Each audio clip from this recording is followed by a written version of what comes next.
करके deal final करेगा। तो इसका मतलब ये है कि अभी ये डील हमारे हाथ से नहीं गई। तो मैं तुम लोगों से पूछना चाहती हूँ कि तुम लोगों में ऐसा कौन है जो भानुशाली ग्रुप के सीईओ के साथ मीटिंग करने में अपने आप को ज्यादा सूटेबल समझता है। भानुशाली ग्रुप के नए सीईओ ने नवीन जावेरी को बिना मिले ही बाहर का रास्ता दिखा दिया था। ऐसे में अब जावेरी खानदान के बाकी लोग सोच रहे थे कि कौन वहां जाकर हलाल होना चाहता है। अरे तुम लोग में से कोई भी वहां नहीं जाना चाहता है?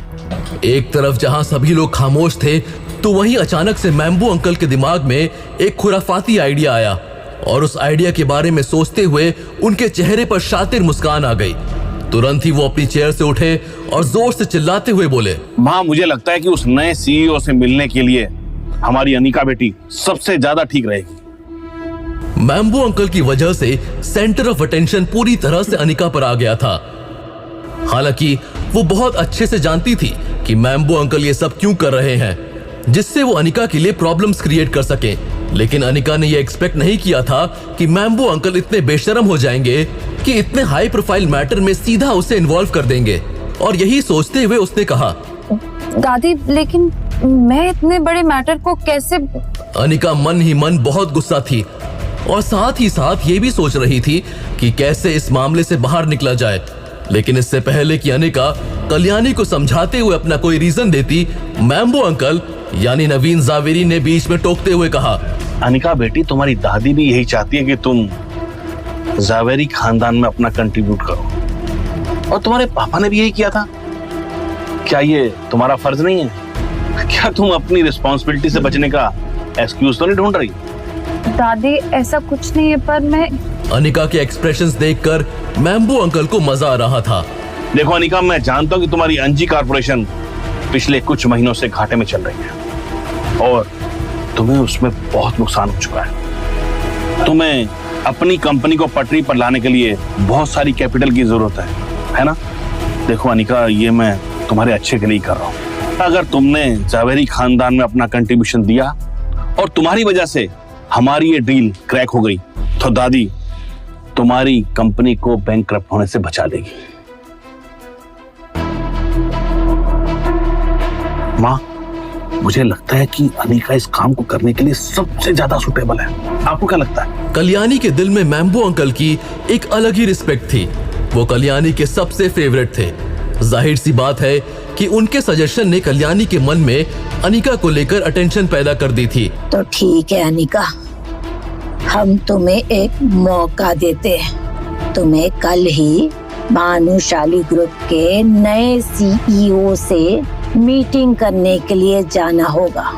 अपना दिमाग लगाओ और इस डील को क्रैक करो।